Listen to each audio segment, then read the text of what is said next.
Advantages and disadvantages of performance appraisal. So the performance appraisal means to appraise the performance of an employee in a company. So we have to talk about the advantages as well as the disadvantages of performance appraisal. So the first is the advantages of performance appraisal, कि अगर आप performance को appraise कर रहे हैं आप किसी भी एम्प्लॉय की, तो उसके एडवांटेजेस क्या क्या हैं. तो the first point is helps in employ growth, की जो परफॉर्मेंस अप्रेजल है उसके थ्रू क्या होता है, हेल्प होती है एम्प्लॉय की ग्रोथ में. इट मीन्स एम्प्लॉय कहीं ना कहीं ग्रो करता है with the help of performance appraisal. ठीक है. Next point is employees efficiency, की जो एम्प्लॉय कंपनी में काम कर रहा है उसकी एफिशिएंसी जो है वो इम्प्रूव हो जाती है with the help of performance appraisal. Next is identifies training needs, की with the help of performance appraisal हम ये आइडेंटिफाई कर पाते हैं कि आखिर किस एम्प्लॉय को ट्रेनिंग की नीड है.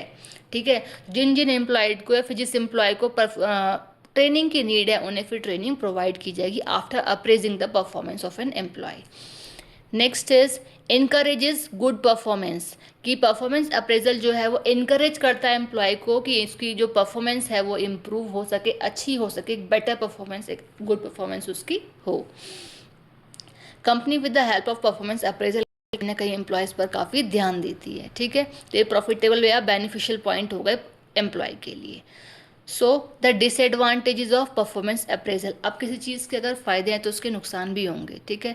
तो अब डिसएडवांटेजेस की अगर हम बात करें तो the first point is the bias और फेवरेटिज्म, की देखिए हर चीज़ के अगर फ़ायदे हैं तो नुकसान तो हैं, वही वाला हमारा फर्स्ट पॉइंट है. बायसनेस होगी या फिर फेवरेटिज्म भी होगी, कि भाई हमारा ये एम्प्लॉय, देखिए with the help of performance appraisal हम कर क्या रहे हैं, एम्प्लॉय की परफॉर्मेंस को अप्रेज कर रहे हैं. अब हमें पता है कि कौन सा एम्प्लॉय कैसा है. ठीक है. तो उसके अकॉर्डिंग हमारे जो ये कौन करता है, सीनियर करता है परफॉर्मेंस को अप्रेज. तो कहीं ना कहीं एक फेवरेटिज्म वाली कंडीशन कंपनी में क्रिएट हो जाती है कि हाँ भाई ये एम्प्लॉय मेरा फेवरेट है, जो कंपनी को अच्छा रिजल्ट दे रहा है, तो ये वाला एम्प्लॉय मेरा फेवरेट है क्योंकि कंपनी को अच्छा रिजल्ट दे रहा है, बेनिफिट कंपनी को हो रहा है, और जो सीनियर है उसका भी नाम हो रहा है कि हाँ भाई इस तरीके से. तो ये वाली कंडीशन कहीं ना कहीं कंपनी में इंक्रीज हो जाती है after appraising the performance of an employ. ठीक है. वैसे होना नहीं चाहिए.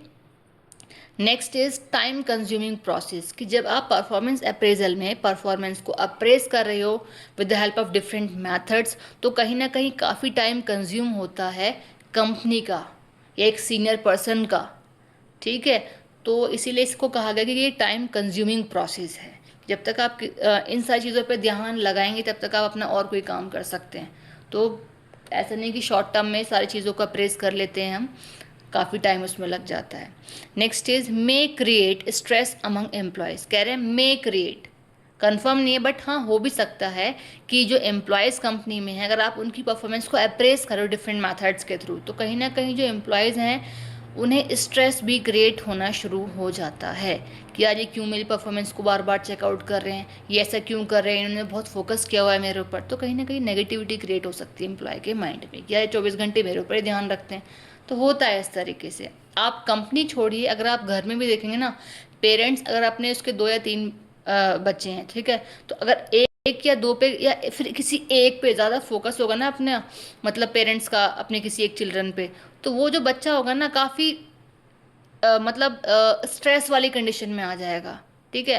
क्योंकि उसे लगेगा यार ये मुझे ही देखते रहते हैं, मेरे ध्यान देते हैं, मुझ में ही कमियां निकालते हैं. वो कमियां निकालना क्या है वो बच्चे को नहीं पता. ठीक है. तो ऐसे ही कंपनीज में भी होता है. तो कहीं ना कहीं एक तरीके से नेगेटिविटी माइंड में क्रिएट हो सकती है. Next is sometimes inaccurate evaluation, कि कभी कभी ऐसा भी होता है कि जिस तरीके से आप अप्रेज कर रहे हैं एक एम्प्लॉय की परफॉर्मेंस, ठीक है, उसे इवेल्यूएट कर रहे हैं एम्प्लॉयज़ को, तो हो सकता है कभी कभी कि जिस तरीके से आपका इवेल्यूएशन है वो इनएक्यूरेट हो, वो गलत हो, आप कंफर्म नहीं हो